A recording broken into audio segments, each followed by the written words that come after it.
Garrett Sullivan stood in the dim amber light of Riverside Grill, the worn vinyl booth creaking beneath him as he slid into the seat across from Eleanor Whitmore. The woman's mascara had carved dark rivers down her cheeks, and her hands trembled as they clutched a cloth napkin that had already absorbed more tears than fabric should hold. Between them sat a dinner check for $287, wine she hadn't ordered, appetizers she hadn't touched, and the crystallized shame of waiting 90 minutes for a man who would never return. Eleanor's eyes lifted, recognition flooding her face with something worse than surprise. Horror, maybe. The kind that comes when the last person you want to see you broken is the only one who stayed. Garrett's voice came out quieter than he intended. "May I sit here, Eleanor? I don't think a good woman should have to finish this evening alone." The restaurant's Friday night crowd had thinned, but not enough. Whispers still circulated from nearby tables, forks pausing mid-air as strangers catalogued the details of an old woman's humiliation. Garrett had watched it unfold from his own booth 20 feet away, where his daughter Ruby sat with her geometry homework spread across the table, a reward dinner for straight A's that had turned into something else entirely. 6 hours earlier, Garrett had been 40 feet underground in the Hendersons' basement, his headlamp cutting through dust motes as he traced a fault in their electrical panel. The smell of burning insulation had greeted him before he'd even opened the breaker box, that acrid chemical stink that meant something had been failing slowly for months, maybe years. He knelt on the concrete floor, multimeter in hand, and began the diagnostic dance that had defined the past 20 years of his life. The main panel was a Federal Pacific stab lock from 1987. The kind that had prompted recalls and lawsuits and insurance companies dropping coverage. Garrett ran his fingers along the bus bars, feeling for the telltale warmth that indicated resistance, loose connections, imminent disaster. His meter confirmed what his nose had suspected. The 240-volt feed to the dryer circuit was pulling irregular current voltage, dropping from 245 to 198. And spiking back up. The breaker should have tripped. Instead, it had been cooking itself from the inside, heating and cooling and heating again, until the contacts had begun to weld. Mrs. Henderson appeared at the top of the basement stairs, her silhouette backlit by the kitchen fluorescence. "How bad is it, Garrett?" He clicked off his headlamp and climbed the stairs, wiping dust from his hands onto jeans that had seen 100 crawl spaces. "Bad enough that I'm surprised you still have a house. This panel needs to be replaced and I need to do it today. The breaker's failed. It won't trip even under fault conditions. You're one power surge away from a fire." The number he quoted her was fair, $3,800 for a complete 200-amp service upgrade, with new panel, new breakers, new grounding system. She wrote the check without haggling because she'd taught Ruby to read at the public library every Saturday for 3 years, never charging a dime, always patient when the dyslexia made simple words into impossible puzzles. By the time Garrett had finished roughing in the new panel and running fresh circuits, the October sun had dropped below the tree line and his back ached in that specific way that meant he'd been kneeling too long. He locked his tools in the truck bed, the battered F-150 that had 240,000 miles and a transmission that slipped in third gear but kept running because Garrett knew how to baby it through the rough patches.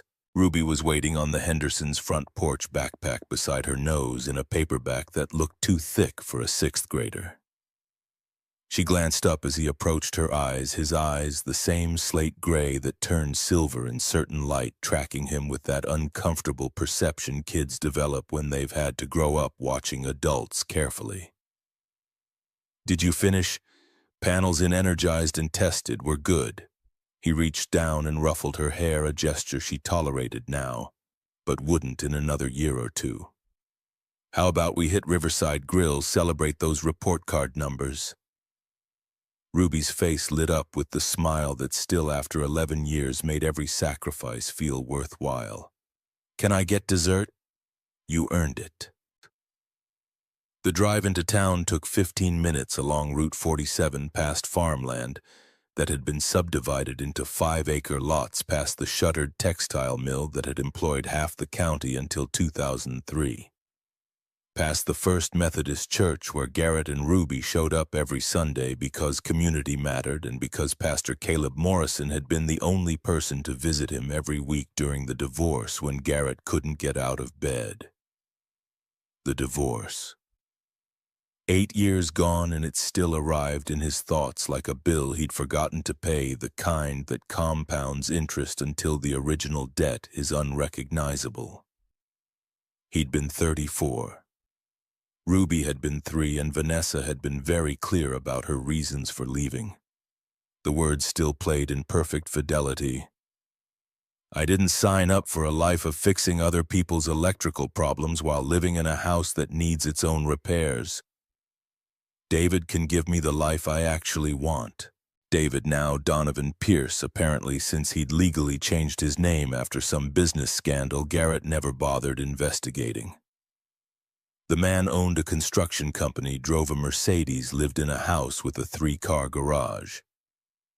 Vanessa had moved from electrician's wife to contractor's wife, and apparently found the upgrade satisfactory. She saw Ruby maybe 4 times a year, always scheduling visits around her real estate showings, always leaving early because something had come up. The memory that hurt most wasn't the leaving, it was the custody hearing where Eleanor Whitmore had sat beside her daughter, silent as a stone, while Vanessa's lawyer read a statement about Garrett's lack of ambition and unstable income and inability to provide the lifestyle Vanessa and Ruby deserved. Eleanor had met his eyes once during the proceedings, and in that glance he'd seen something that might have been apology or might have been nothing at all. She'd chosen her daughter over truth, which Garrett understood even as it carved something permanent out of his chest. He hadn't seen Eleanor since that courthouse hallway 8 years ago, when she'd tried to approach him and he'd turned away because there was nothing left to say. Riverside Grill occupied a converted train depot from the 1920s, all exuded brick and reclaimed wood. The kind of place that served burgers and craft beer and stayed busy, because it was the only restaurant in town that wasn't a chain. Garrett guided Ruby to a booth near the windows, the vinyl patched with duct tape but clean, the table wobbling slightly until he folded a napkin under the short leg. Ruby ordered a mushroom Swiss burger and a Sprite. Garrett got the meatloaf special and coffee that tasted like it had been brewed around lunchtime. They talked about her math test 94%, one careless error on a word problem, and her science project on renewable energy, and whether she should try out for the school play even though she was terrified of singing in front of people. Then Garrett glanced toward the back corner of the dining room and felt the past reach across 8 years to grab him by the throat. Eleanor Whitmore sat alone at a table for 2. Her posture rigid in the way of women who'd taught elementary school for 40 years and couldn't shake the habit of perfect alignment even in private moments. She wore a navy dress that looked new pearls that caught the overhead light hair done at a salon instead of the simple bun he remembered.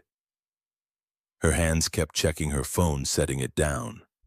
Picking it up, the movements growing more agitated with each cycle. Ruby followed his gaze. "Dad, what's wrong?" "Nothing, sweetheart. Eat your dinner." But he couldn't stop watching. Eleanor kept glancing at the entrance, smoothing her dress, touching her hair. At 7:15, a man arrived, mid-60s, expensive suit, the kind of silver hair that came from a stylist rather than genetics. He approached Eleanor's table with practiced charm. Hand extended, smile wide enough to show too many teeth. Garrett couldn't hear the conversation, but he could read the body language. Eleanor stood awkward and eager, shaking the man's hand too long. They sat. The man, sterling something Garrett's mind supplied from nowhere, ordered wine without consulting Eleanor, expensive bottles, judging by the waitress's reaction. He talked and Eleanor listened, leaning forward, laughing at intervals that seemed slightly offbeat. Ruby had returned to her homework oblivious. Garrett pushed Meatloaf around his plate and tried to focus on anything except the table in the corner. He failed comprehensively. At 7:45, Sterling's phone rang. He glanced at the screen, his expression shifting through surprise and concern, before settling on apologetic.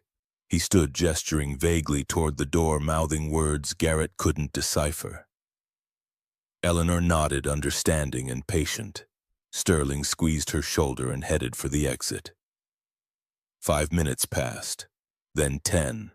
Eleanor's posture began to change, confidence draining vertebra by vertebra until she sat hunched and small.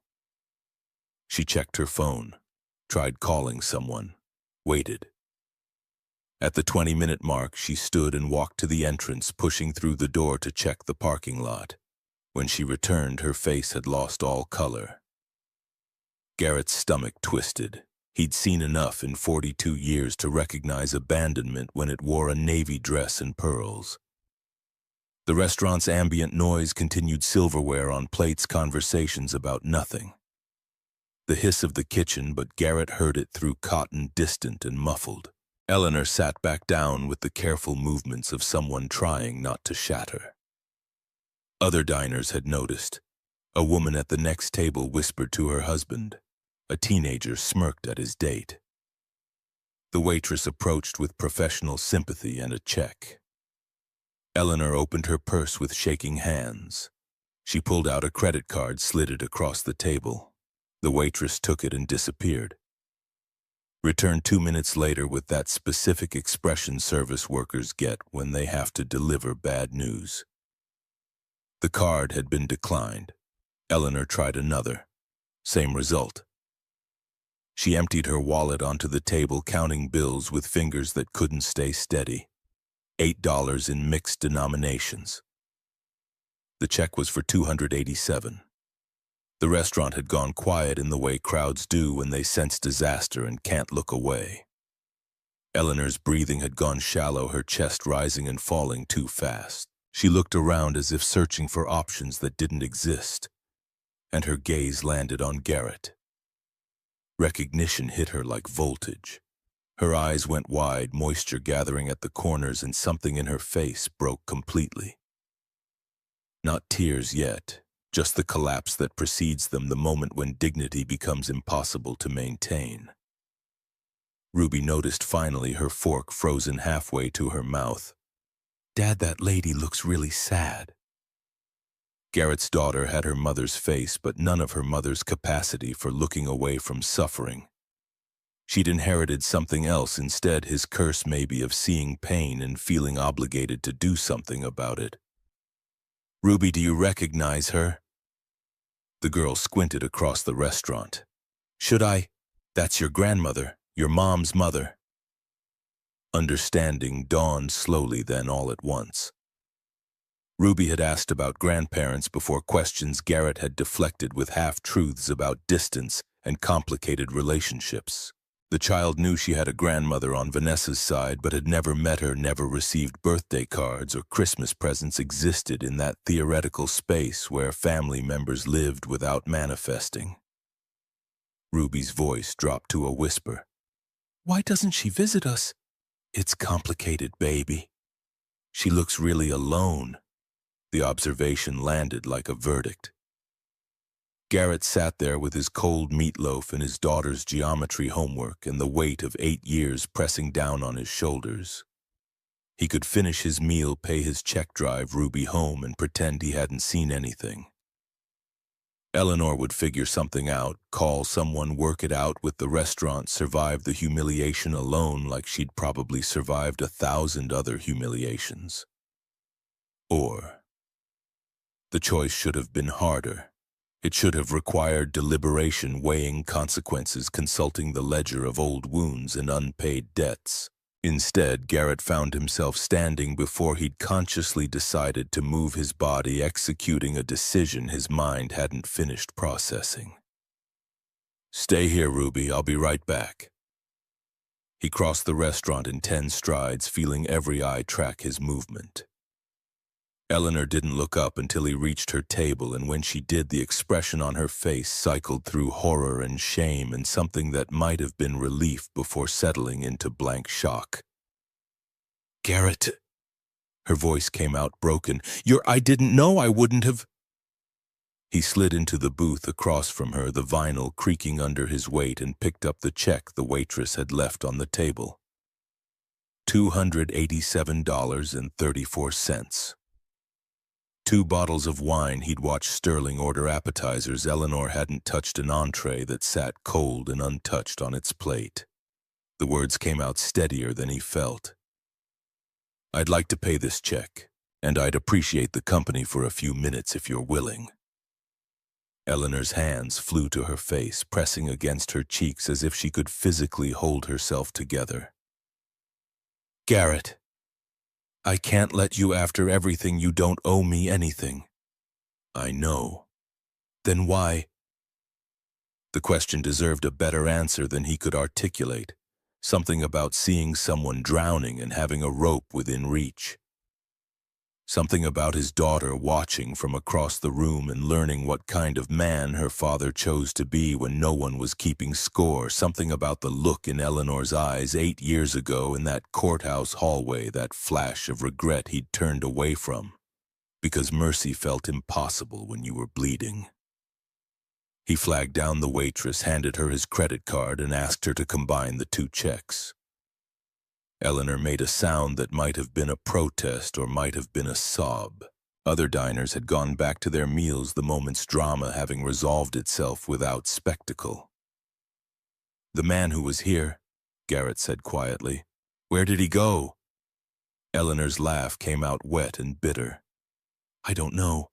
He got a phone call, said it was an emergency, stepped outside. His car is gone. He's not answering his phone." She paused, then added with the precision of someone cataloging their own stupidity, "He also apparently stole my credit cards when I went to the restroom. Both of them." "How many times have you met him?" "3. This was supposed to be our 3rd date." Her fingers twisted the napkin into tortured shapes. "I met him on Silver Connections. It's a dating site for seniors. He seemed kind, attentive. He talked about his late wife and his grandchildren, and God, I'm such a fool." "You're lonely. That's different from foolish." "Is it?" Eleanor's eyes met his, and in them Garrett saw the same bone-deep exhaustion he remembered from his own reflection during the worst of the divorce. "My husband Bill died 5 years ago. Vanessa hasn't spoken to me in 3 years. I wake up every morning in an apartment where I don't know my neighbors, eat breakfast alone, spend my days volunteering at a library that's cutting hours, and go to bed wondering if this is just what the rest of my life looks like. When Sterling, the man who just left, when he messaged me and said I had a beautiful smile, I wanted to believe him so badly I ignored every red flag." The waitress returned with Garrett's card and 2 receipts. He signed both and stood extending his hand to Eleanor. "Come on, I'm driving you home." "Garrett, you've done enough." "Eleanor," his voice came out firmer than intended, "you're coming with me. Ruby's here, my daughter, your granddaughter. She deserves to meet you properly, and you deserve to not sit in this restaurant alone for 1 more minute." Eleanor took his hand, because pride had already been stripped away, and what was left wasn't strong enough to refuse kindness. Ruby looked up from her homework as they approached, her eyes going wide at the proximity of the woman she'd only known as an abstract concept. Garrett made the introductions with simple efficiency. "Ruby, this is Eleanor Whitmore, your grandmother. Eleanor, this is Ruby, but I guess you already knew that." Eleanor's composure, already fragile, shattered completely. She pressed a hand to her mouth, tears spilling over, despite her obvious attempts to contain them. "You're so beautiful. You look just like—" She stopped, redirected. "You look like yourself, completely yourself." Ruby glanced at Garrett for guidance. He nodded, and she slid out of the booth to stand awkwardly in front of the woman who shared her blood but not her history. Hi, it's nice to meet you. Would it be okay if I hugged you? Ruby nodded and Eleanor pulled her into an embrace that lasted 3 seconds too long to be casual, her shoulders shaking with the effort of not sobbing audibly. When they separated, Ruby looked simultaneously pleased and uncomfortable the way kids do when adult emotions overflow their boundaries. The drive to Eleanor's apartment took 12 minutes through the eastern neighborhoods where the houses got smaller and the streetlights worked intermittently. Garrett followed her directions to a complex called Oakwood Terrace, which was neither oak-lined nor terraced, just 3 two-story buildings arranged around a parking lot cratered with potholes. Eleanor's unit was on the second floor, accessed by an external staircase with a railing that wobbled under Garrett's hand. Inside the apartment was clean but sparse. A couch from the 70s, a small television on a particle board stand, photographs on the wall, Eleanor and a man who must have been Bill younger and smiling at a beach somewhere. No photos of Vanessa, no photos of Ruby. Eleanor moved through the space with apologetic gestures. I know it's not much. After Bill died, I couldn't afford the house on my pension. This was what I could manage. Ruby wandered to the bookshelf, running her fingers along the spines. You have a lot of books about teaching. I taught 3rd grade for 40 years. Old habits. Eleanor's voice softened. Do you like to read? Dad and I read together every night. We just finished Wonder for the 3rd time. The conversation was small and careful, 2 strangers finding purchase on uncertain ground. Garrett let it flow around him while his eyes cataloged the details Eleanor hadn't mentioned. The eviction notice taped to the refrigerator, bright orange and impossible to miss, giving her 10 days to vacate or face legal action. The bills stacked on the kitchen counter, red-stamped final notice visible on several envelopes. The refrigerator's sparse contents: yogurt past its date, condiments, not much else. Eleanor caught him looking. Her shoulders dropped another degree. I suppose there's no point in hiding it. I'm 3 months behind on rent. The eviction is official as of yesterday. How much do you owe? No, $2,400. Plus late fees, it's closer to $3,000. She laughed without humor. I had it saved, every penny. Then last month someone called claiming to be from the IRS, said I owed back taxes, that I'd be arrested if I didn't pay immediately. I gave them access to my account to resolve the issue. They took everything. Ruby looked up from the book's alarm on her face. Grandmother, that's terrible. The word grandmother hit Eleanor like a physical blow. She sat down hard on the couch, hands pressed to her face. I'm sorry. I'm sorry you shouldn't have to see me like this. I'm supposed to be the adult, the one who has things figured out, and instead I'm... Her voice broke. I'm homeless in 10 days and I don't know what to do. Garrett sat down across from her, elbows on his knees. Ruby stood uncertain in the middle of the room, clearly wanting to help, but unsure how. The silence stretched until Garrett broke it with the question that had been building since the restaurant. Why did you and Vanessa stop talking? Eleanor wiped her eyes, leaving mascara smudges that made her look older and more fragile. 3 years ago, I told her the truth about Donovan. I'd seen him at a restaurant with another woman, heard him talking to his business partner about some deal that sounded illegal. I told Vanessa she'd made a mistake leaving you for him, that you were a good man and Donovan was... She stopped, glancing at Ruby. It's okay, Ruby said quietly. I know Mom left Dad. Eleanor continued. Vanessa told me I was jealous, that I'd spent 40 years married to a carpenter who worked himself to death for a modest life. And I couldn't stand that she'd found something better. She said if I couldn't support her choices, I wasn't welcome in her life. I haven't heard from her since. The revelation sat in the room like a third person. Garrett processed it in stages, first the information itself, then the implications, then the weight of Eleanor's isolation. She'd chosen truth over relationship and lost both. Ruby's small voice cut through his thoughts. "Is that why you never visited me?" Eleanor's face crumpled. "Baby, I wanted to. Every birthday, every Christmas, every random Tuesday, I wanted to show up and know you. But your mother made it clear I could have her or I could have you, but not both. And I was too much of a coward to fight for you when it meant losing my only child completely. But you lost her anyway." "Yes." Eleanor's voice was barely audible. "I lost her anyway." Garrett stood abruptly, the weight of the evening pressing down until sitting still became impossible. He walked to the window, looked out at the parking lot where a streetlight flickered and died, then came back to life.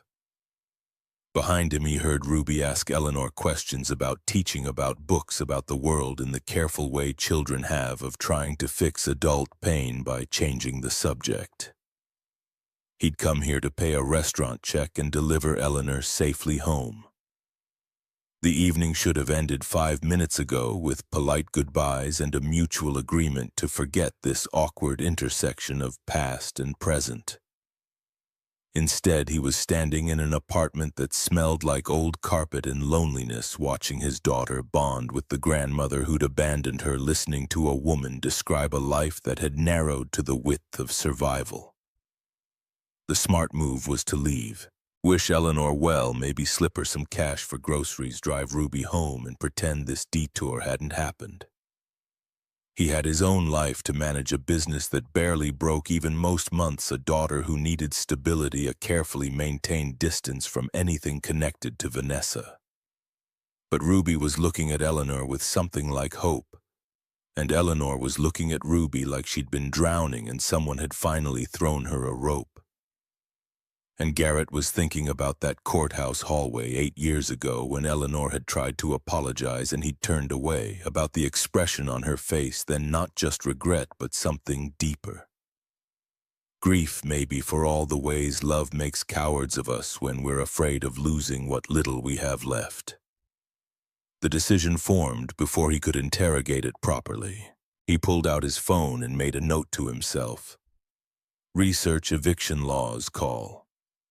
Pastor Caleb about church assistance fund check if Eleanor qualified for emergency housing support.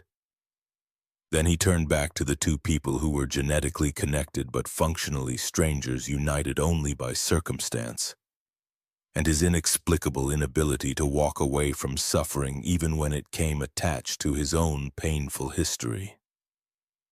"Eleanor, I need to take Ruby home. School night." He paused, then added before he could reconsider, "But I'm going to help you figure this out. The eviction, the money, the whole situation. I'm not going to let you end up on the street." Eleanor stood so fast she knocked over a stack of books on the coffee table. "Garrett, no. You've already done too much. After what happened during the divorce, after I didn't speak up for you when I should have, you don't owe me anything. You don't even owe me basic decency, and you've given me more than that tonight. I know I don't owe you. That's not why I'm doing it." "Then why?" He looked at Ruby, who was watching him with that uncomfortable perception kids develop when they've learned to read their parents for signs of danger. She needed to understand this moment, not just witness it, but comprehend what was being decided and why. Because sometimes doing the right thing has nothing to do with what's fair or what's owed. Sometimes you do it because you're trying to teach your kid that kindness matters even when it's hard, especially when it's hard. The words came out rougher than intended, scraping past the part of him that wanted to protect Ruby from exactly this kind of complication. But she was 11, old enough to see that life offered forks in the road where every option hurt. But some hurt in ways you could live with, and others left scars that never healed. Eleanor made a sound that was half laugh, half sob. "You're a better person than I deserve, Garrett Sullivan." "I'm just a person, Eleanor, trying to do a little better than yesterday." They left with promises to talk tomorrow to figure out next steps to somehow transform disaster into something survivable. Ruby hugged Eleanor goodbye, brief and awkward but genuine, and the sight of it opened something in Garrett's chest that had been sealed for 8 years. In the truck, Ruby waited until they were 3 blocks away before asking, "Are you mad at me for wanting to know her?" Garrett reached over and squeezed her shoulder. "No, baby. You're allowed to want to know your grandmother. That's normal and good. But she hurt you during the divorce." "She did. But hurt people, and I think your grandmother has been hurt in ways we're just starting to understand." Ruby absorbed this in silence for several miles, then shifted to face him more directly. "Dad, did you love Mom?" The question caught him unprepared. He navigated the truck through a 4-way stop while buying time to formulate an answer that was honest without being destructive. "I did, very much." "Do you still?" "I love the woman I thought she was, the woman she might have been if things had been different." He paused, "But the real Vanessa, the one who left because I wasn't ambitious enough or rich enough or whatever. Enough I don't know her well enough to love her anymore." "That's sad." "Yeah, it is." They drove the rest of the way in companionable quiet. Garrett pulled into the driveway of the house he'd bought with the divorce settlement money, small 2 bedrooms, but his with no mortgage and no debt. Ruby climbed out and headed inside to shower while Garrett sat in the truck's cab engine ticking as it cooled, trying to process the evening's impossible sequence of events. His phone lit up with a text from an unknown number. He opened it and felt his stomach drop. The message was from Vanessa. "I know you saw my mother tonight. David has friends at that restaurant. Stay away from her, Garrett. I mean it. She's toxic and I won't have her anywhere near Ruby. If I find out you're involving my daughter with her, my lawyer will be very interested in talking about custody modification." Garrett read it 3 times, anger building with each pass. David Donovan, whatever he called himself, had spies reporting on Garrett's movements. Vanessa, who saw Ruby 4 times a year for photo opportunities, was threatening legal action to prevent the child from knowing her own grandmother. The sheer audacity would have been funny if it weren't terrifying. He typed and deleted 5 responses before settling on, "Ruby has a right to know her family. We'll discuss this like adults when you have time between real estate showings." Vanessa's response came within seconds. "Don't test me. You won't win." Garrett put the phone face down on the passenger seat and closed his eyes. The smart thing, the safe thing would be to back off, apologize to Eleanor tomorrow, and explain he couldn't get involved after all. Vanessa had money and lawyers and leverage. She could make his life hell with a custody battle, drag him through courts he couldn't afford. Weaponize Ruby's need for stability against him. But he kept seeing Eleanor's face when Ruby had called her grandmother, the way hope had flickered to life in eyes that had been dead with resignation, the way Ruby had looked at him for approval before hugging the woman, trusting that Dad wouldn't steer her wrong. Inside the house, water ran through old pipes as Ruby showered. Garrett's phone buzzed again, a voicemail this time from a number he didn't recognize.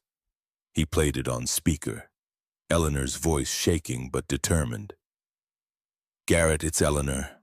I just wanted to say thank you again. What you did tonight, I'll never forget it. But I also want you to know that I understand if you need to step back.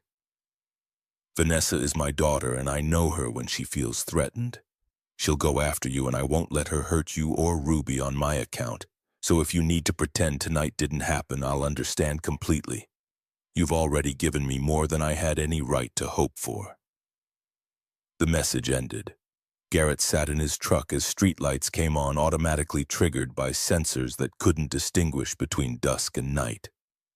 Somewhere in this town, Vanessa was probably strategizing with Donovan about how to neutralize this threat to her carefully constructed narrative.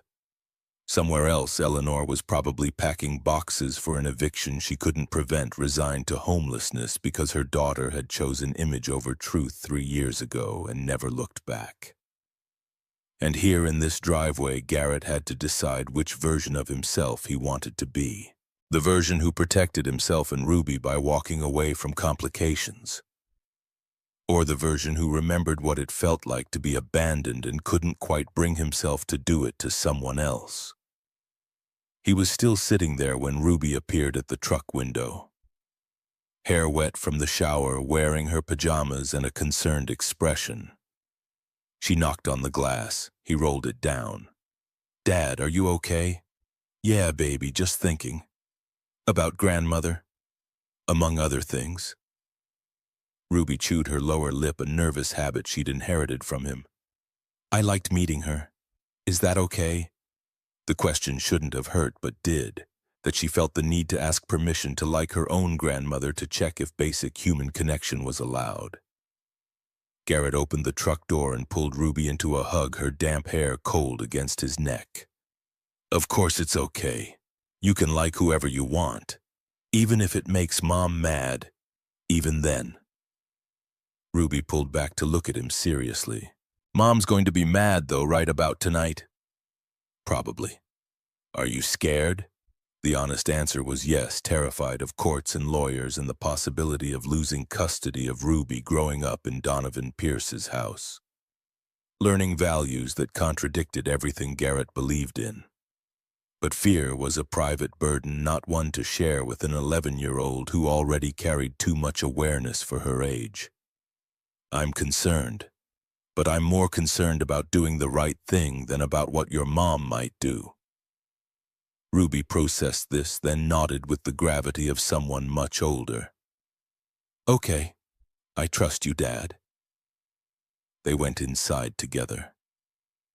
Garrett made hot chocolate even though it was too warm for it, and they sat at the kitchen table while Ruby told him about a boy at school who had asked to borrow her eraser 3 times in 1 week. The conversation was deliberately normal, anchoring both of them after an evening that had tilted their world sideways.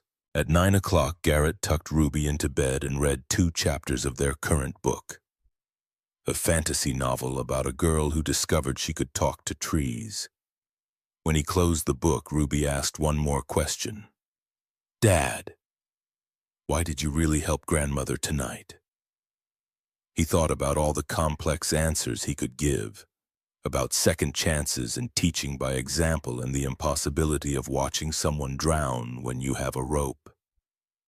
About how the divorce had taught him that cruelty compounds but kindness interrupts the cycle if you're brave enough to try.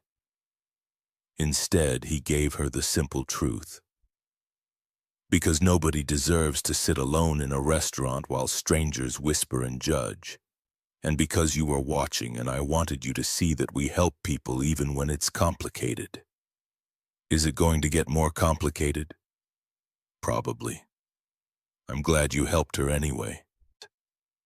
After Ruby fell asleep, Garrett sat in the living room with his phone and laptop researching eviction laws and tenant rights and emergency assistance programs. He drafted an email to Pastor Caleb Morrison explaining the situation and asking about the church's benevolence fund. He created a spreadsheet of Eleanor's expenses as she'd described them. Rent, utilities, groceries, medication, and what it would take to stabilize her situation. At midnight, a new text arrived from an unknown number. He opened it, expecting more threats from Vanessa, and found instead a message that made his blood run cold. "Eleanor, darling, it's Sterling. I'm so sorry about tonight. I had a family emergency. My sister had a heart attack and I had to rush to the hospital. My phone died in the chaos and I couldn't contact you. I feel terrible for leaving you like that. I found your credit cards in my car. They must have fallen out of your purse. I'd love to return them and make this up to you. Perhaps we could try dinner again. I know this wonderful Italian place. Let me know when you're free. I truly hope you can forgive me." Garrett stared at the message ice spreading through his veins. Sterling Bradford, if that was even his real name, was making his move. The playbook was obvious: create crisis, disappear, return, with plausible excuse and stolen items, offer to help, while extracting more access to Eleanor's life and finances. The woman had already lost her savings to one scam. She was vulnerable, desperate, lonely enough that she might believe this obvious lie because the alternative was accepting that she'd been victimized twice in one night. He screenshot the message and ran it through his laptop, searching for the phone number. No results. Burner phone, probably. He tried reverse image searching Sterling's profile picture from what he remembered of the man. Nothing conclusive, but the image appeared on 3 different dating sites under 3 different names. Thomas Brand, Sterling Bradford, Tommy Radford. Garrett created a folder on his desktop and started saving evidence. Screenshots of the dating profiles, the text message, notes about the restaurant incident and the stolen credit cards. If Sterling Bradford was running a scam operation, someone needed to stop him before Eleanor became another victim. At 1 a.m., exhausted but too wired to sleep, Garrett texted Eleanor. "Did you get a message from Sterling, the man from the restaurant?" Her response came within minutes. "Yes, he apologized, said it was a family emergency. He has my credit cards. I think maybe I judged him too harshly." Garrett's jaw clenched. "Eleanor, please don't respond to him yet. Let me look into something first. Promise me you won't meet him or give him any more information." A long pause, then, "Why, what's wrong?" "I think he's running a scam. I found his photo on multiple dating sites under different names. Please just wait until we can talk in person tomorrow." Another pause, longer this time. "Garrett, I appreciate your concern, but I'm 68 years old, not a child. I can evaluate my own relationships." He typed carefully. "I know you can. I'm just asking you to wait 24 hours before making any decisions, that's all." "Fine. 24 hours." Garrett set the phone down and rubbed his eyes until he saw stars. In the space of 6 hours, he'd gone from celebrating Ruby's report card to tangling himself in a web of complications that included his ex-wife's estranged mother, a probable con artist, and threatened legal action. Every rational cell in his body screamed to extricate himself immediately. But he kept thinking about Eleanor sitting in that restaurant counting $8 in cash while strangers whispered. About the way she'd looked at Ruby, starving for connection, willing to believe obvious lies because loneliness made bad judgment seem reasonable. About the man he wanted to be versus the man who took the easy way out. At some point in the small hours, Garrett fell asleep on the couch with his laptop open to eviction law forums. He dreamed of electrical circuits with wires that wouldn't connect properly. No matter how carefully he stripped them, panels that sparked and smoked and refused to carry current breakers that wouldn't trip even when everything was burning. He woke to his phone ringing at 6:30 a.m.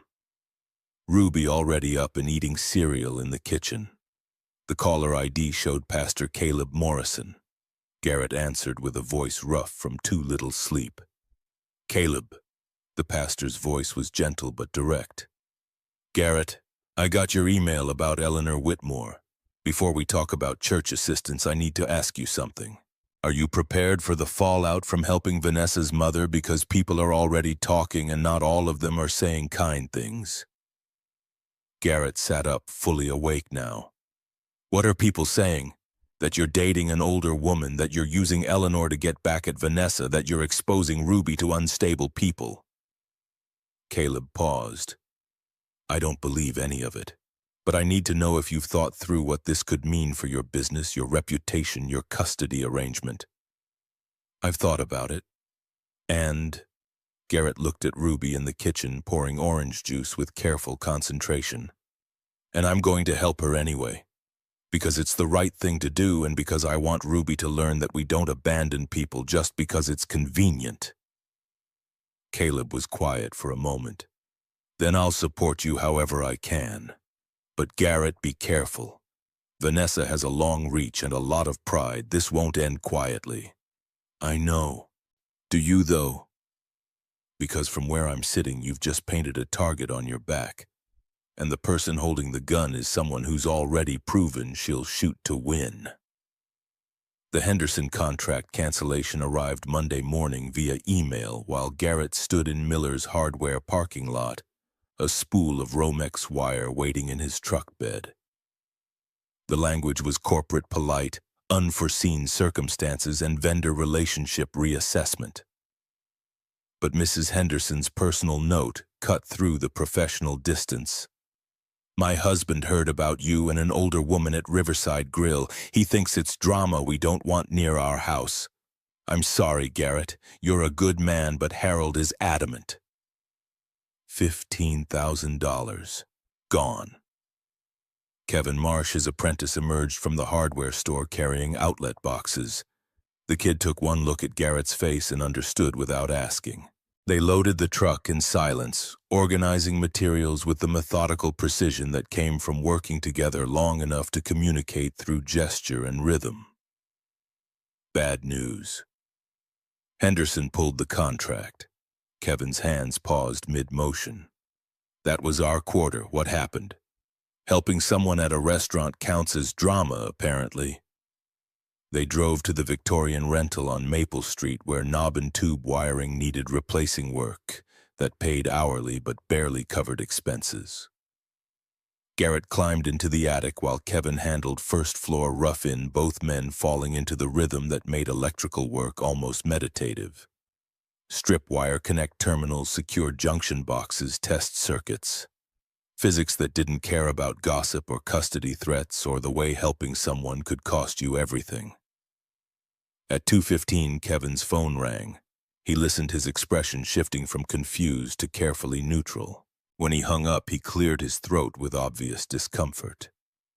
Mrs. Patterson canceled next week's panel upgrade. She heard you're involved in some inappropriate relationship and doesn't feel comfortable having you around her house anymore. 2 contracts in one day. Garrett sat back on his heels doing rapid math.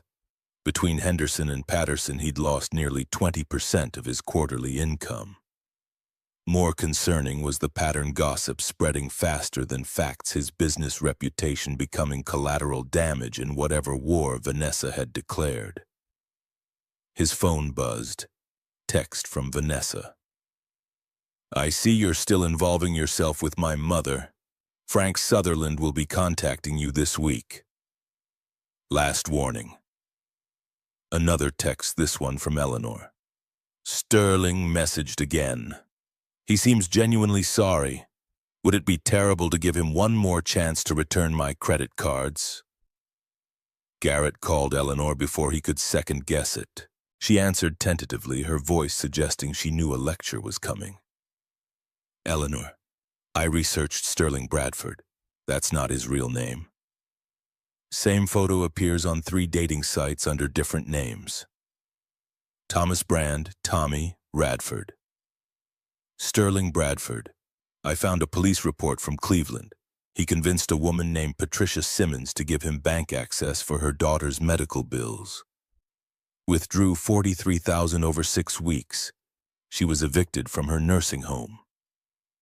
The silence lasted long enough that Garrett checked if the call had dropped. Eleanor's voice came back smaller. $43,000, oh God. He's a professional. The emergency excuse, the found credit cards, another dinner invitation, it's designed to make you trust him so he can finish what he started. But I don't have $43,000, I have nothing. You have a social security number, bank account access, credit you haven't maxed. And you have something else he's counting on. You're lonely enough to want to believe him.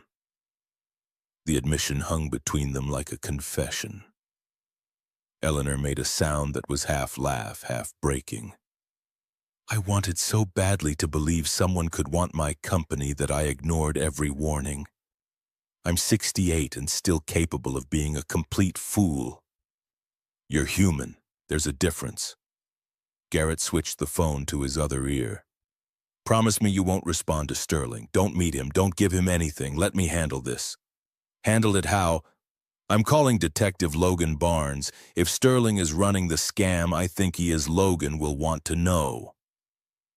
After they disconnected, Garrett left a detailed voicemail for Barnes about the fraud pattern he'd uncovered. Then he returned to work, grateful for problems that had solutions involving wire strippers and voltage testers rather than lawyers and custody battles. Pastor Caleb called at 4, requesting a meeting at the church office. Garrett arrived to find the pastor behind his ancient desk, reading glasses perched on his nose, wearing the expression of someone who'd spent the morning mediating conflicts he hadn't created. "The Benevolence Fund Committee met this morning about your request for Eleanor. Vote was 3 in favor, 4 against." The news landed like a physical blow. Let me guess, the against votes think I'm having an affair with my ex-wife's mother. Caleb's expression confirmed it. Harold and Patricia Henderson were vocal about their concerns. They believe you're demonstrating poor judgment by involving yourself with someone who has a history of instability. Their words: "Eleanor isn't unstable. She's lonely and poor and being targeted by a con artist. Half the congregation thinks you're a good Samaritan being persecuted. The other half thinks you've lost perspective and are risking Ruby's stability for a woman you barely know." Caleb removed his glasses.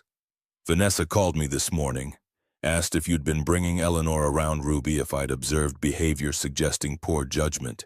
She informed me her lawyer would be filing a custody modification by week's end." Garrett's hands clenched involuntarily. "She sees Ruby 4 times a year. Forgot her birthday last April. Canceled Christmas because Donovan wanted Aspen. And now she wants custody. She wants control. You helping Eleanor threatens her narrative, proves she's capable of cruelty her mother doesn't deserve. Suggests abandoning you was flawed judgment. She can't allow that story to exist." The assessment hurt with its accuracy. Garrett had spent 8 years building life around Ruby that worked because Vanessa remained peripheral. Now that stability was threatened not by changed parenting, but by refusing to let an old woman suffer alone. Detective Barnes called that evening while Garrett helped Ruby with algebra. He stepped into the living room to take it. "Sullivan, I did some digging on Sterling Bradford. We've been tracking this guy 8 months across 3 counties. At least 12 victims we know about. Total documented losses around 200,000. Garrett's stomach turned. "What do you need?" "Everything you've got, screenshots, text, documentation. If Eleanor files a complaint about the stolen cards, that gives us grounds to bring him in. We think he's working with a partner handling identity theft while he focuses on romance scams." Barnes paused. "One more thing, if Eleanor's willing to wear a wire, we could set up a controlled meeting and catch him in the act. Clean arrest." Garrett imagined Eleanor across from Sterling with cops listening, vulnerable and exposed. "I'll ask her, but no pressure if she's not comfortable." He texted Eleanor requesting all communications with Sterling. Her response came within minutes, forwarded messages that painted methodical grooming. Compliments about her smile, intelligence, strength. Questions that seemed caring but were actually intelligence gathering. Ruby appeared in the doorway, empty milk glass in hand. "Dad, is everything okay? You look stressed." He pulled her into a side hug. "Just work stuff." "Is it about grandmother Eleanor? Are people being mean because you helped her?" The directness derailed his prepared deflection. "Some are, but that doesn't mean helping was wrong. Kayla Patterson said her mom canceled a job with you. Is that true?" "Yeah, baby, that's true." "That's stupid. You were just being nice." "Sometimes being nice has consequences we don't expect." He studied her face, gauging impact. "Are kids giving you a hard time at school?" Ruby shrugged with elaborate casualness. "Some, mostly dumb stuff. Ms. Thornton made them stop." The formal letter from Frank Sutherland arrived Wednesday via certified mail, embossed letterhead, announcing credentials, measured language threatening action. Concerns about Ruby's exposure to unstable individuals. Questions about Garrett's judgment notification that Vanessa Sullivan Pierce would file for custody modification by Friday. Garrett read it in his truck before a simple outlet replacement that would pay $75. The math wasn't working. Expenses exceeded income by margins that would become unsustainable within months if contracts kept evaporating. Eleanor called as he pulled into the client's driveway. "Detective Barnes visited this morning. He wants me to file a complaint about Sterling and asked if I'd wear a recording device at a meeting." Her voice shook. "I don't know if I'm brave enough." "You don't have to do anything uncomfortable. But if you help catch him, you'd protect other women from what he tried with you." Long silence. "I'll think about it. I found a boarding house room, 300 monthly, shared bathroom, no kitchen. I can move Saturday, avoid formal eviction." Relief flooded her voice despite the reality that a retired teacher would live in a boarding house, because her pension wasn't enough for basic housing. "That's good. Do you need help moving?" "I don't have much. But Ruby mentioned she'd like to visit after I'm settled. Would that be okay?" "Eleanor Vanessa is filing for custody modification. Her lawyer will argue my judgment is impaired because I'm involving Ruby with you. They'll paint you as unstable or dangerous.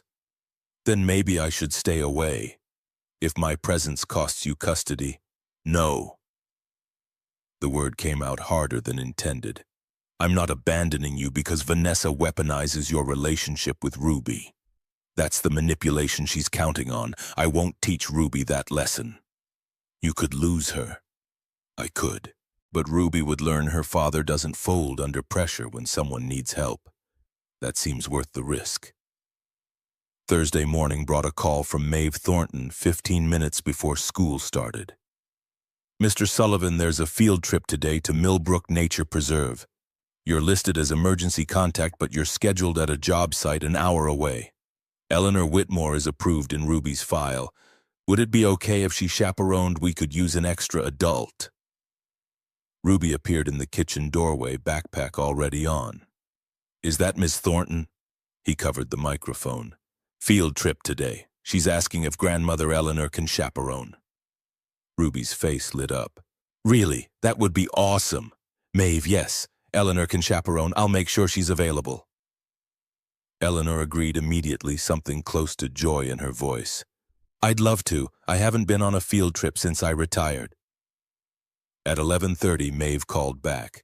Panic replaced her usual calm. "Mr. Sullivan, there's been an incident. Ruby had an allergic reaction to a bee sting. We called an ambulance. Eleanor administered an EpiPen in Ruby's stable, but we're transporting to County General. Can you meet us?" The words allergic reaction and ambulance canceled all other input. Garrett was moving before thought, engaged, climbing down from the ceiling, grabbing keys, yelling emergency to Kevin. 23 minutes to County General felt like hours. He found them in pediatric emergency, Ruby on a bed with monitors, Eleanor beside her holding her hand. Maeve talking to a nurse. Ruby looked small and scared but alert. Face flushed but breathing normal. Relief made Garrett's knees weak. He crossed and pulled Ruby into a two tight hugs. "Are you okay? What happened?" Ruby's voice came muffled against his shoulder. "A bee stung my arm and my throat felt weird and I couldn't breathe. Grandmother Eleanor had an EpiPen and knew exactly what to do." Garrett looked at Eleanor, crying silently, hands shaking now that crisis had passed. "I saw Ruby's allergy on the medical forms. I brought an EpiPen just in case. 40 years teaching, I learned to prepare for emergencies." Her voice broke. "I'm so sorry. I should have watched her more carefully. You saved her life." He said it firmly enough to stop her mid-apology. "If you hadn't been there with that EpiPen, this could have been so much worse." The doctor came, young, competent, reassuring. Ruby's vital, stable reaction contained by Eleanor's quick intervention observation for 2 hours to ensure no secondary complications. Maeve approached Garrett. "I've never seen someone react that calmly under pressure." Eleanor didn't hesitate, recognized symptoms, administered the EpiPen, perfectly kept Ruby calm. Most chaperones would have panicked. At 2:15, Vanessa arrived like a storm front, Donovan trailing behind. She spotted Ruby and her face cycled through relief and fury before settling on cold rage directed at Eleanor. "What the hell are you doing here? Get away from my daughter!" Ruby went pale. Eleanor stepped back from the bed as if slapped hands rising in surrender or defense. Garrett positioned himself between them, voice low and firm. "Vanessa, not here. Not now. Don't tell me when I can protect my child. You let that woman around Ruby unsupervised, and now my daughter is in the hospital." Eleanor saved Ruby's life. She had an EpiPen ready when Ruby had anaphylaxis. If she hadn't been there, we'd be having a very different conversation. The information derailed Vanessa's momentum briefly. "That doesn't change you involving my unstable mother in Ruby's life against my explicit wishes. Frank is filing tomorrow, and this incident goes straight into documentation." Donovan touched her arm gently. "Vanessa, maybe." She shook him off. "I warned Garrett. He ignored me. Now he deals with consequences." Eleanor's voice cut through tension, quiet but clear. "Vanessa, please. Don't punish Garrett or Ruby because of anger at me.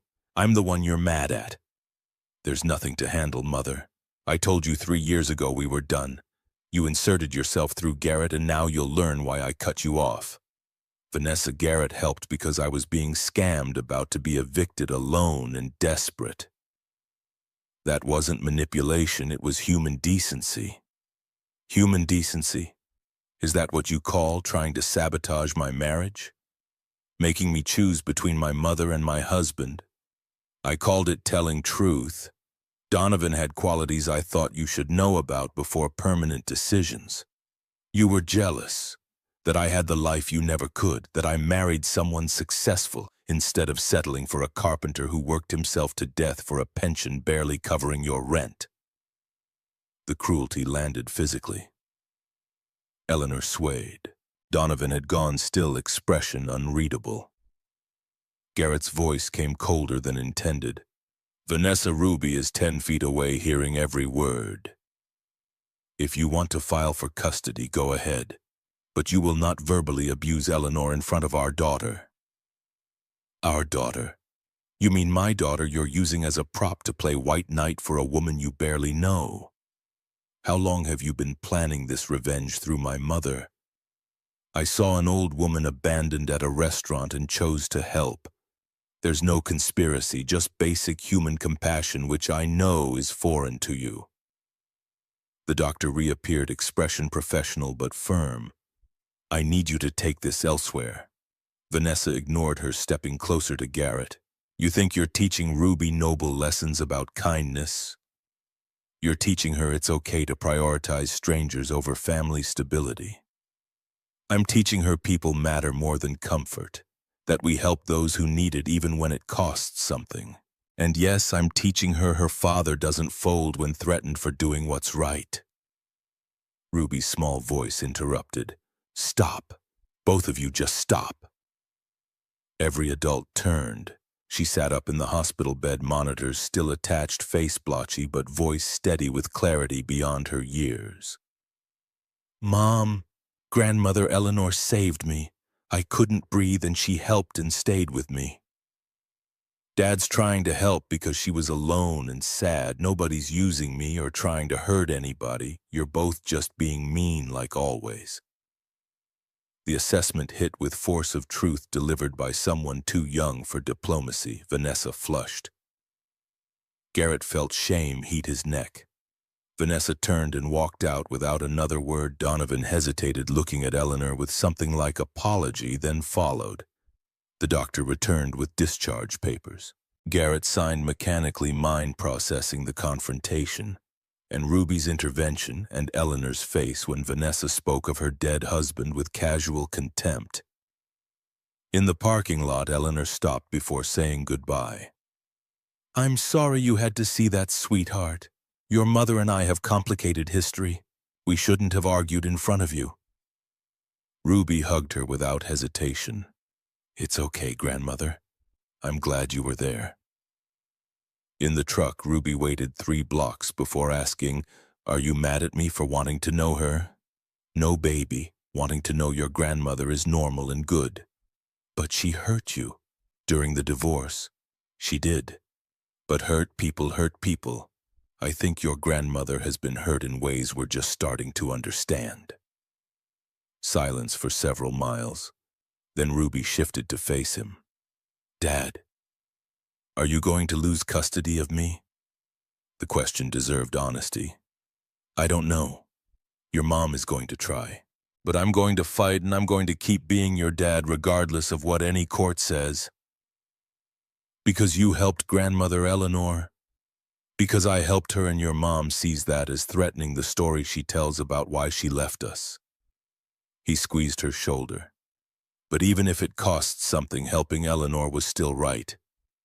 You understand that?" Ruby nodded slowly. "I think so. It's like you say, doing what's right isn't always easy, but you can live with yourself after." His father's words in his daughter's voice.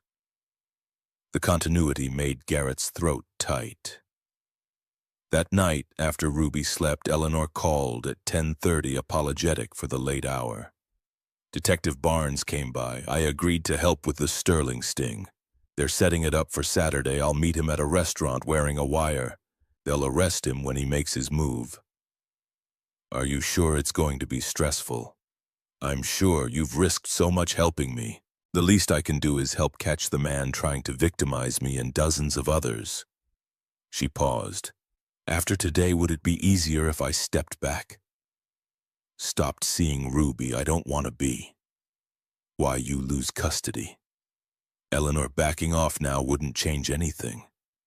Vanessa already filed. Walking away would just prove her manipulation works." "I won't teach Ruby that lesson, even if it costs custody." "You're better than I deserve. I'm just trying to do a little better than yesterday." Sunday brought Pastor Caleb's call with news that lifted some weight.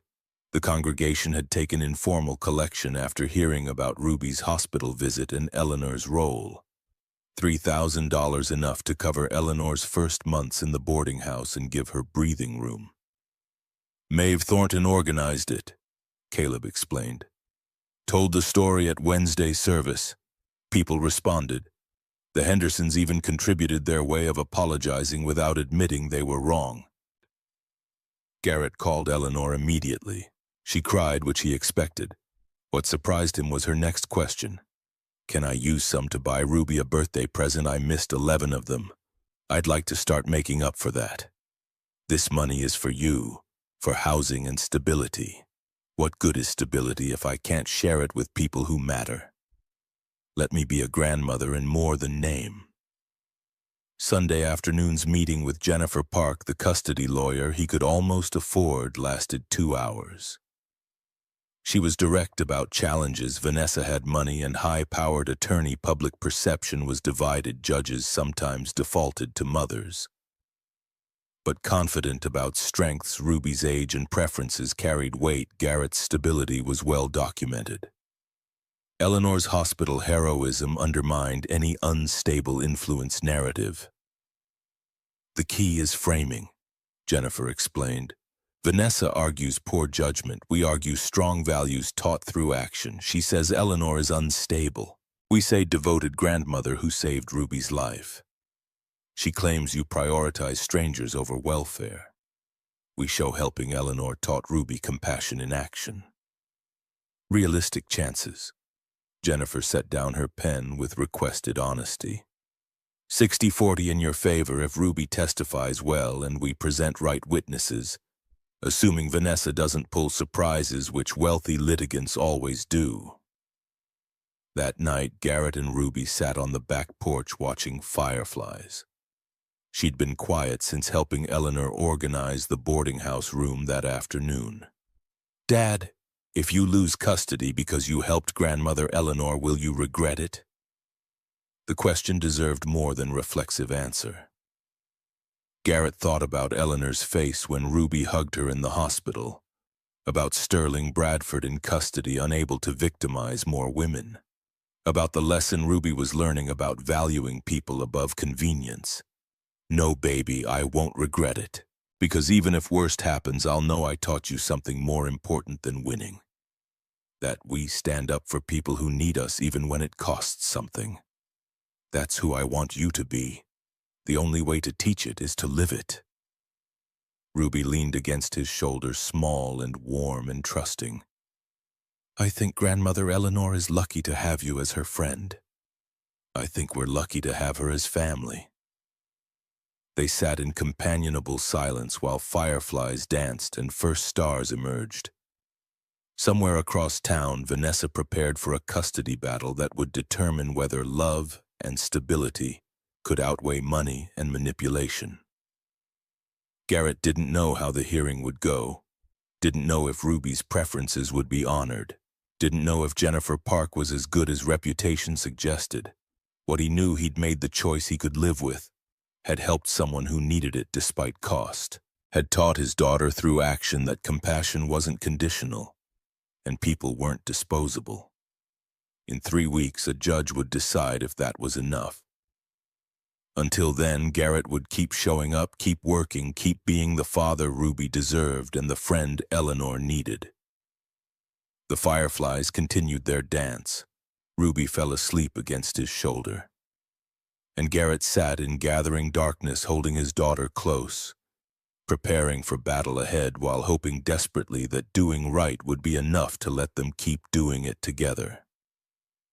The 3 weeks before the custody hearing contracted and expanded simultaneously, days crawling past in anxiety-soaked increments, while the calendar pages flipped with terrifying velocity.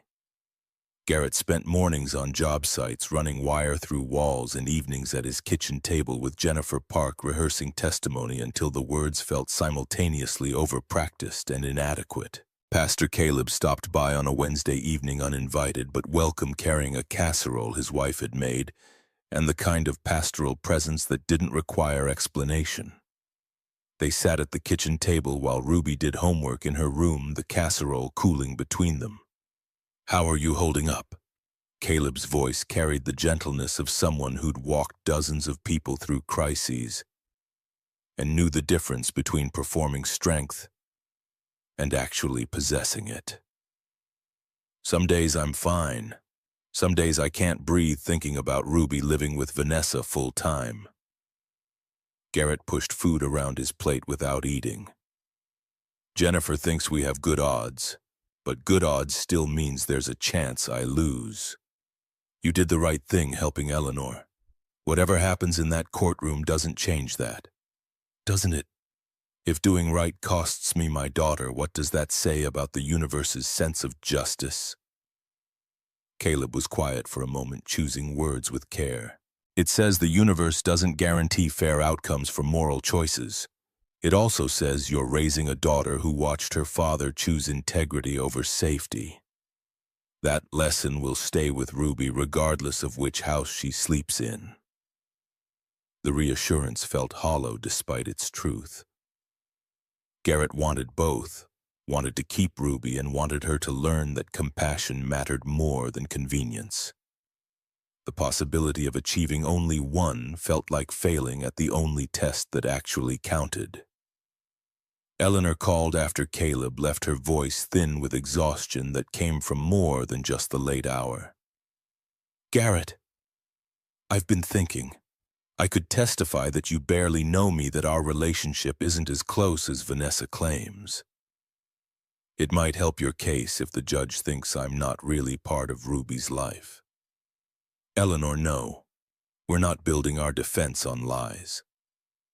It wouldn't be lying exactly, just emphasizing distance over connection. For Ruby's sake. Ruby's sake is exactly why we tell the truth.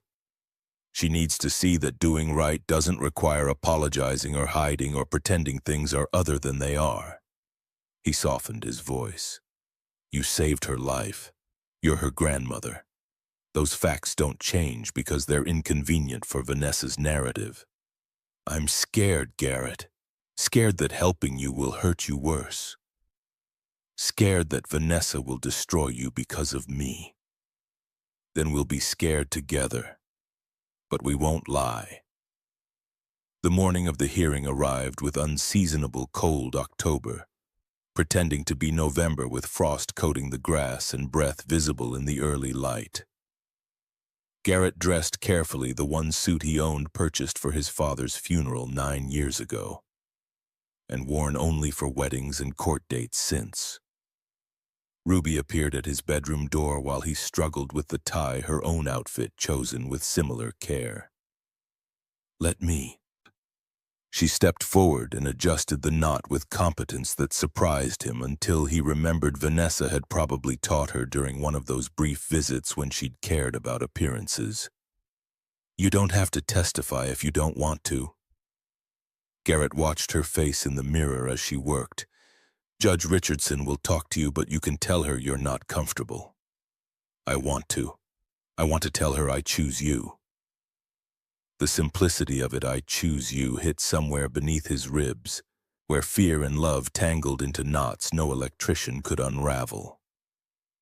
County Courthouse occupied a limestone building from the 1930s, all marble floors and acoustic tiles that made every footstep echo with institutional permanence. Jennifer Park met them outside courtroom 3B, her briefcase organized and her expression projecting confidence Garrett wished he felt. Eleanor arrived separately, dressed in navy again, her hands trembling despite obvious efforts at composure. Frank Sutherland stood near the plaintiff's table, 50-something and expensive in the way of lawyers who charged by the quarter hour. Vanessa sat beside him, looking polished and wounded, an expression Garrett recognized from their marriage, as the face she wore when reality refused to match her preferred narrative. Donovan occupied the seat behind her, present but somehow separate, his body language suggesting obligation rather than support. Judge Richardson entered, a woman in her mid-50s with gray hair and the particular brand of stern patience that came from presiding over family court where everyone believed themselves the injured party.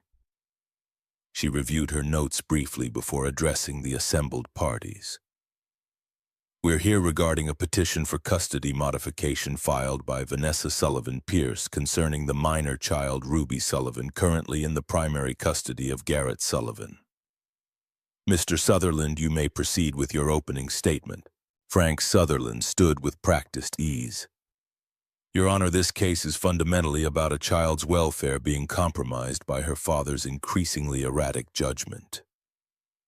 Over the past month, Mr. Sullivan has involved Ruby with Eleanor Whitmore, a woman with documented mental health struggles and financial instability, despite knowing this relationship distressed his daughter and created an unsafe environment.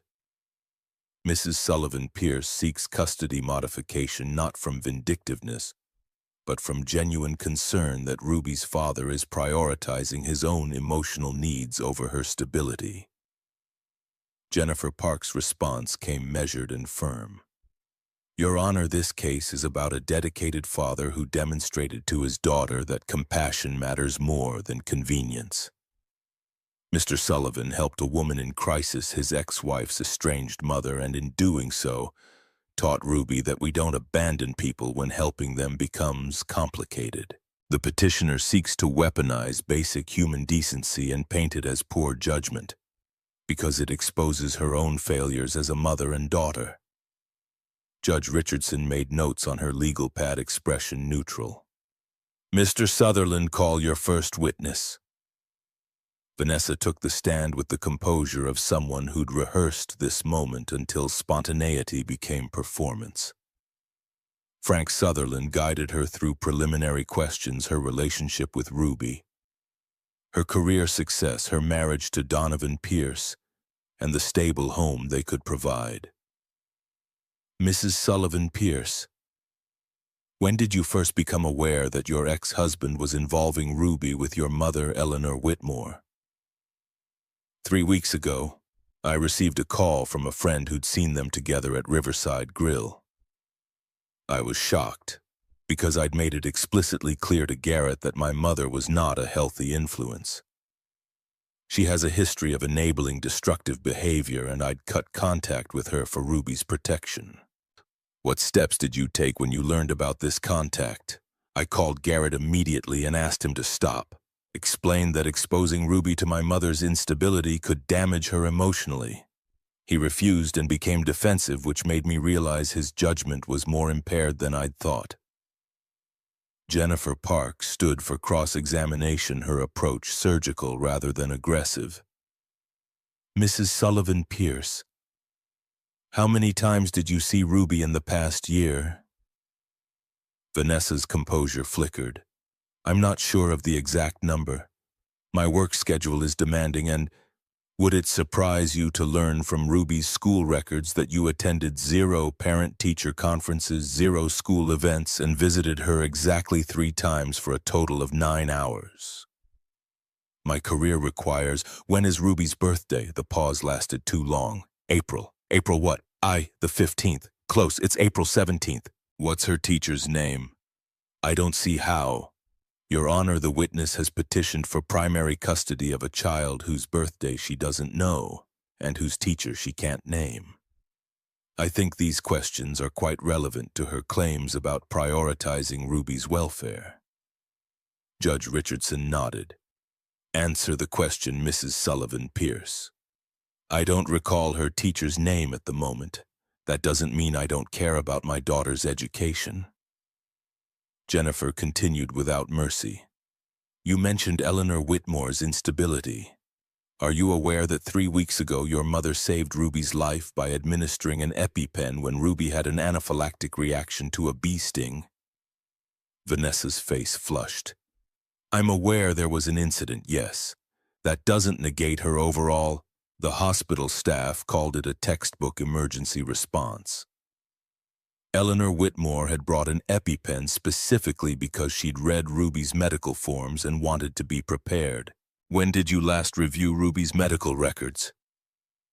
The silence provided its own answer. Garrett took the stand next, his hands steady despite the nausea churning in his stomach. Jennifer Park walked him through the routine of his days, with Ruby breakfast together every morning, homework help every evening, bedtime reading without exception. The job sites and tight budgets, and the way he'd built an entire life around being present for someone who needed him to show up. Mr. Sullivan, why did you help Eleanor Whitmore despite knowing it might complicate your custody arrangement? Garrett looked at Ruby sitting beside Eleanor in the gallery, her face anxious but trusting. Because my daughter was watching, and I wanted her to learn that people matter more than convenience. Eleanor was abandoned at a restaurant alone and humiliated, and Ruby asked me if we could help. What kind of lesson would I have taught if I'd said no just because it was her grandmother instead of a stranger? Mrs. Sullivan Pierce's counsel suggests you demonstrated poor judgment in involving Ruby with someone you barely knew. I've known Eleanor for 8 years. She was my mother-in-law during my marriage. I knew she was a retired teacher who'd devoted 40 years to helping children learn. I knew she'd been cut off by her daughter for telling uncomfortable truths. And I knew Ruby deserved the chance to have a grandmother who actually wanted to be part of her life. Jennifer let the answer settle before continuing. What does Ruby need most from a parent? Garrett didn't hesitate. Ruby doesn't need wealth or a bigger house or private schools. She needs someone who shows up, who knows her favorite book and her greatest fear and which math concepts make her cry with frustration. She needs presence, not presence. She needs a parent who loves her more than they love their own comfort. The words landed with force that made Vanessa flinch. Frank Sutherland's cross-examination tried to paint Garrett as financially unstable, professionally unreliable, emotionally compromised by his connection to Eleanor. But each attack created openings for Garrett to explain choices that prioritized Ruby over profit, integrity over image, relationship over reputation. Eleanor took the stand with visible reluctance, her hands gripping the armrests as she settled into the witness chair. Jennifer Park approached with gentleness that acknowledged the vulnerability of someone testifying against their own should. Mrs. Whitmore, you're Vanessa Sullivan Pierce's mother, correct? Yes. Can you describe your relationship with your daughter? Eleanor's voice came out steady despite the moisture gathering in her eyes. We haven't spoken in 3 years. I told her some truths about her husband that she didn't want to hear, and she cut me out of her life completely. No phone calls, no visits, no contact with Ruby, my granddaughter I'd never met. Why did you try to share those concerns about Donovan Pierce? Because I'd seen him be cruel to service workers, heard him talk about people as if their value came entirely from their bank accounts. I loved my daughter enough to risk our relationship by telling her I thought she'd made a mistake choosing him over Garrett. What happened when Garrett Sullivan helped you at Riverside Grill? Eleanor's composure cracked slightly. He saved me from the worst humiliation of my life. I'd been scammed by a man I'd trusted, left alone at a restaurant with a bill I couldn't pay. And Garrett, the man I'd wronged 8 years ago by staying silent during his divorce, he chose kindness anyway. He paid the bill, drove me home, and when he discovered I was facing eviction, he didn't walk away. He stayed. Jennifer paused to let the testimony breathe. Mrs. Whitmore, you heard your daughter's testimony that you have mental health struggles and represent an unsafe influence for Ruby. How do you respond to that characterization? I had depression after my husband died 5 years ago. I saw a therapist, took medication, did the work to heal.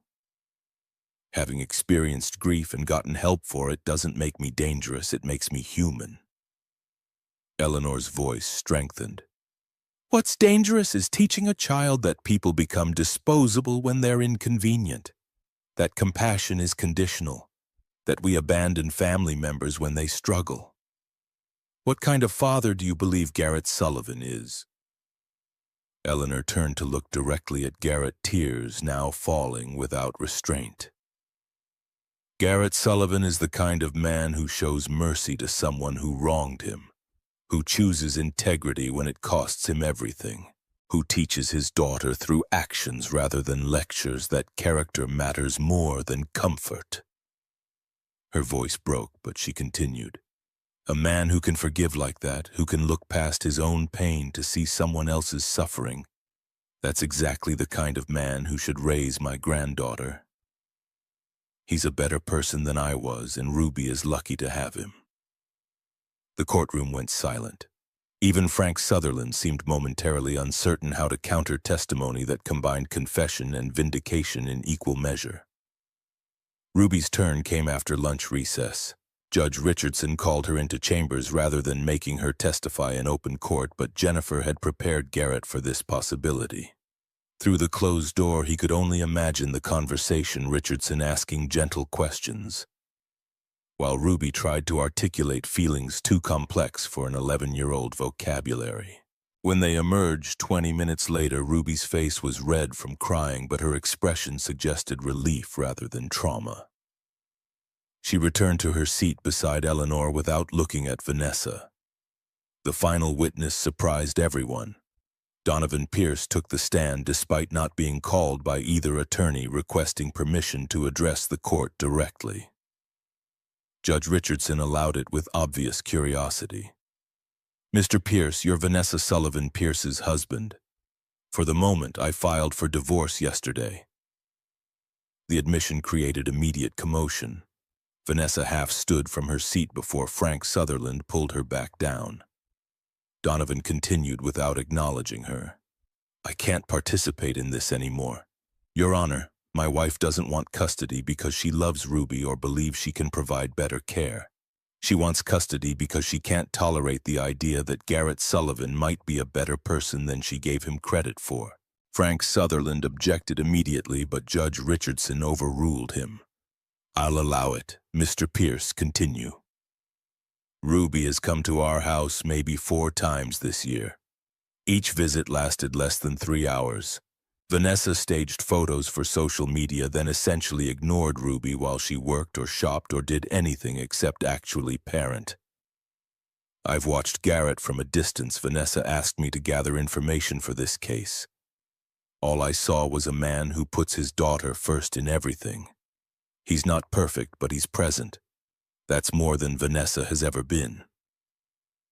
Why are you testifying against your wife's custody petition? Donovan met Vanessa's furious gaze without flinching. Because I've spent 8 years watching her build a life based on image rather than substance. I enabled it, participated in it, benefited from it. But I won't lie under oath to help her take a child away from the parent who actually loves her unconditionally. Judge Richardson called a 15-minute recess before delivering her decision. Garrett stood in the hallway with Eleanor and Ruby Jennifer Park, reviewing notes nearby, all of them suspended in the terrible limbo of waiting for someone else to determine their future. Ruby leaned against Garrett's side. What did you tell Judge Richardson? He kept his voice low. That you're the best dad anyone could have. That you help me with homework and read with me every night and know all my favorite things. That Mom is nice when she visits, but she doesn't really know me. Ruby looked up at him with eyes that held too much understanding. Was that okay to say? That was perfect, baby. That was just telling the truth. When they returned to the courtroom, Judge Richardson had completed her notes and wore the expression of someone who'd reached a difficult decision with confidence in its correctness. I've reviewed all testimony and evidence submitted by both parties. This court's primary concern is the welfare of the minor child, Ruby Sullivan, and all decisions must reflect her best interests rather than parental preferences. She paused, looking first at Vanessa, then at Garrett. Primary physical custody will remain with Garrett Sullivan. Mr. Sullivan has demonstrated consistent involvement in Ruby's daily life, appropriate judgment in emergency situations, and values that prioritize his daughter's emotional and developmental needs above his own comfort. Garrett felt his knees go weak with relief so intense it bordered on pain. Ruby grabbed his hand and squeezed hard enough to hurt. Judge Richardson continued without mercy for Vanessa's stricken expression. Visitation for Vanessa Sullivan Pierce will be modified to supervised visits bi-weekly until such time as she can demonstrate sustained interest in Ruby's actual welfare rather than custody as a symbolic victory. Mrs. Pierce will be required to complete a parenting course and family counseling before unsupervised visitation resumes. Additionally, Eleanor Whitmore is hereby approved as an authorized caregiver and emergency contact for Ruby Sullivan. The evidence shows Mrs. Whitmore acted with appropriate judgment during a medical crisis and has established a healthy relationship with her granddaughter. Finally, given the frivolous nature of this petition and the evidence of its retaliatory motivation, Vanessa Sullivan Pierce will be responsible for Garrett Sullivan's legal fees. This court will not reward attempts to weaponize custody arrangements against parents who demonstrate exactly the kind of compassion and integrity we hope to see modeled for children. The gavel fell. Garrett pulled Ruby into a hug while she cried against his shoulder. Eleanor sat motionless in her seat, hands pressed to her mouth, shoulders shaking with silent sobs. Jennifer Park gathered her materials with professional satisfaction, already moving mentally to her next case. Vanessa remained frozen at the plaintiff's table, her carefully constructed facade cracking visibly. Donovan had already left the courtroom. Frank Sutherland spoke to her in low, urgent tones, but she didn't appear to hear him. In the hallway outside, Eleanor approached Vanessa while Garrett signed paperwork with Jennifer. The conversation was too quiet to overhear, but body language told the story, Eleanor gentle and tentative. Vanessa rigid with fury that gradually collapsed into something more complicated. Grief, maybe. Recognition of loss that extended beyond this courtroom defeat. They spoke for 10 minutes before Vanessa turned and walked away without response. Eleanor returned to Garrett and Ruby with red eyes but something like peace in her expression. "What did you tell her?" Garrett watched Vanessa's retreating figure, that I'd forgive her when she was ready to be forgiven, that she could hate me or use me or ignore me, but I wouldn't stop being her mother. That therapy exists if she ever wants to try healing instead of hiding. Eleanor wiped her eyes. I don't know if she heard me, but I needed to say it anyway. 6 months transformed crisis into routine with the slow accretion of ordinary days. Garrett's business recovered as gossip faded, and clients remembered they needed electricians more than they needed to enforce social judgments. Eleanor's boarding house room became home with the addition of photographs and books, and the small accumulations that marked a space as lived in, rather than merely occupied. Ruby saw her grandmother 3 afternoons a week, the relationship deepening through homework help and baking experiments and conversations about everything and nothing. Vanessa attended her court-mandated parenting course and began supervised visits with Ruby every other Saturday. Interactions that were awkward but gradually less hostile. Ruby's 12th birthday fell on a Thursday in late April, unseasonably warm, with crabapple blossoms already dropping their petals across Garrett's small yard. He'd planned a simple gathering backyard barbecue. Ruby's friends from school, Pastor Caleb and some congregation members who'd supported them through the custody battle. Eleanor arrived early to help with preparations, comfortable now in this space that had become extension of her limited world. She'd made a cake chocolate with vanilla frosting, Ruby's favorite, and carried it with the careful precision of someone who understood that small gestures carried weight beyond their material form. At 2:30, an unfamiliar car pulled into the driveway. Vanessa emerged looking uncertain in a way Garrett had never seen during their marriage. She carried a wrapped present in the tentative posture of someone entering territory where welcome wasn't guaranteed. Ruby spotted her through the kitchen window and went still. "Mom's here." Eleanor touched her granddaughter's shoulder gently. "That's good, sweetheart. You wanted her to come, remember?" "I know. I just didn't think she actually would." Garrett met Vanessa in the driveway, prepared for confrontation or awkwardness. Instead, she offered a small, genuine smile that looked unpracticed. "Thank you for inviting me. I know it couldn't have been easy after everything. Ruby wanted you here. That's what matters." They walked to the backyard together where guests had already begun gathering. Ruby approached her mother cautiously, received a hug that lasted longer than usual. Accepted the birthday present with mumbled thanks. The interaction had rough edges but lacked the performative quality that had characterized Vanessa's previous visits. Throughout the afternoon, Garrett watched Vanessa navigate the party with visible effort, actually talking to Ruby about school rather than staging photos, helping Eleanor serve cake, thanking Pastor Caleb for his support during her mandated counseling. The transformation wasn't complete, but the trajectory suggested genuine attempt rather than strategic performance. As the sun angled toward evening and guests began departing, the 4 of them, Garrett, Ruby, Eleanor, and Vanessa, ended up at the picnic table together.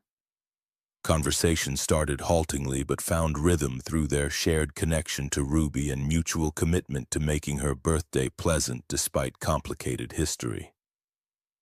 Vanessa broke the comfortable silence first. "Garrett, I owe you an apology. Several, actually, but one specifically. You were right about Donovan, about a lot of things. I spent 8 years being angry at you for not being ambitious enough when the real problem was I'd confused wealth with worth." The admission cost her something visible. Garrett met her eyes and found genuine remorse there rather than tactical positioning. "I appreciate you saying that. For what it's worth, I hope your counseling is helping." "It is, painfully.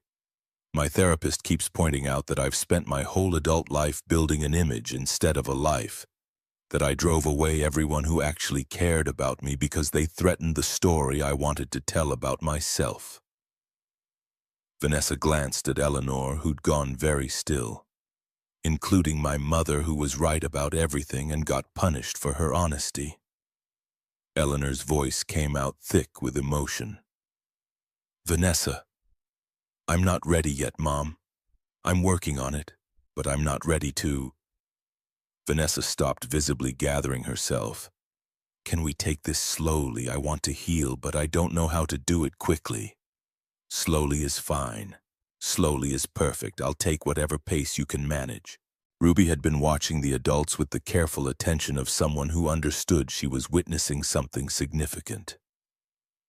Does this mean we can all have dinner together sometimes, like a family? Vanessa's laugh came out wet. I think we're still figuring out what kind of family we are, baby. But yes, I'd like that, if your dad and grandmother are willing. Garrett looked at Eleanor, who nodded through tears. We're willing. 2 weeks later, Garrett took Ruby and Eleanor to Riverside Grill for dinner, a deliberate choice to return to the restaurant where everything had started. They requested the same booth where Eleanor had sat alone that October night, waiting for a man who'd never return. The waitress who'd witnessed Eleanor's humiliation 6 months ago recognized them and smiled with genuine warmth. It's good to see you folks. What can I get you? They ordered simply burgers and fries and milkshakes that Ruby insisted were essential despite having already eaten dinner. While they waited for food, Vanessa appeared at their table, tentative but present. I got your text about being here. Mind if I join you? Garrett slid over to make room. Ruby beamed with uncomplicated joy at seeing her mother. Eleanor nodded welcome, though her hands trembled slightly as they had that first night. The conversation flowed more easily than Garrett expected, Ruby talking about school. Eleanor sharing a story about a student she was tutoring, Vanessa actually listening instead of waiting for her turn to redirect attention. When their food arrived, they ate together with the comfortable rhythm of people who'd learned to be present with each other rather than perform. Near the end of the meal, Vanessa addressed Garrett directly with an observation that seemed to surprise her as she spoke it. You know what I just realized? This is the first time I've been genuinely happy in years. Not performing happiness for social media or pretending everything's perfect for appearances. Just actually content to be here with people who know all my flaws and still chose to share a meal with me. That's what real relationship looks like. Garrett kept his voice gentle. Knowing someone completely and choosing them anyway. It's harder than the performance version, but it's the only kind that actually sustains you. I'm learning that, slowly, painfully, but I'm learning. Ruby reached across the table and took her mother's hand, with the unself-conscious affection of a child who still believed adults could change. I'm proud of you, Mom, for trying. The simple statement broke something in Vanessa that had been holding back tears. She cried quietly while Eleanor rubbed her shoulder, and Garrett pretended to be very interested in his remaining fries. And Ruby maintained her grip on her mother's hand, with fierce determination. When they left the restaurant an hour later, Garrett stood in the parking lot and watched Eleanor walk Vanessa to her car. The two women talking intently about something he couldn't hear. Ruby leaned against his side, full and tired and happy in the uncomplicated way of children, whose adults had finally stopped making everything unnecessarily difficult. Dad, are you glad you helped Grandmother Eleanor that night? Garrett thought about the past 6 months, the lost contracts and custody battle, and moments of terror when he'd thought he might lose Ruby forever. Thought about Eleanor's face when Ruby called her grandmother without hesitation. About Vanessa attempting genuine change instead of strategic image management. About the lesson Ruby had learned watching her father choose compassion when it would have been easier to walk away. Yeah, baby, I'm glad. It was hard and scary and it cost us things. But it also gave us a family that's real instead of pretend. That's worth every difficult moment. Ruby absorbed this in comfortable silence. Eleanor and Vanessa finished their conversation with an embrace that looked tentative but genuine. Vanessa drove away with a wave that included all of them rather than just Ruby. Eleanor approached with tears still drying on her face, but something like peace in her expression. "Thank you, Garrett, for all of it. For not giving up on me when it would have been smarter to walk away. For teaching my daughter that people deserve second chances. For showing Ruby that compassion isn't weakness. I didn't do it alone. You saved Ruby's life. You wore a wire to catch a con artist. You forgave Vanessa when most people would have written her off completely. That took more courage than anything I did. Maybe we saved each other. You gave me back my granddaughter and my daughter. I gave you the opportunity to teach Ruby the lesson she needed most." They stood together in the parking lot where 6 months ago Garrett had made the choice that would define everything that followed to pay a restaurant bill for a woman who'd wronged him, to offer compassion when bitterness would have been justified, to prioritize what was right over what was convenient. The decision had cost him contracts and sleep and months of anxiety about losing Ruby.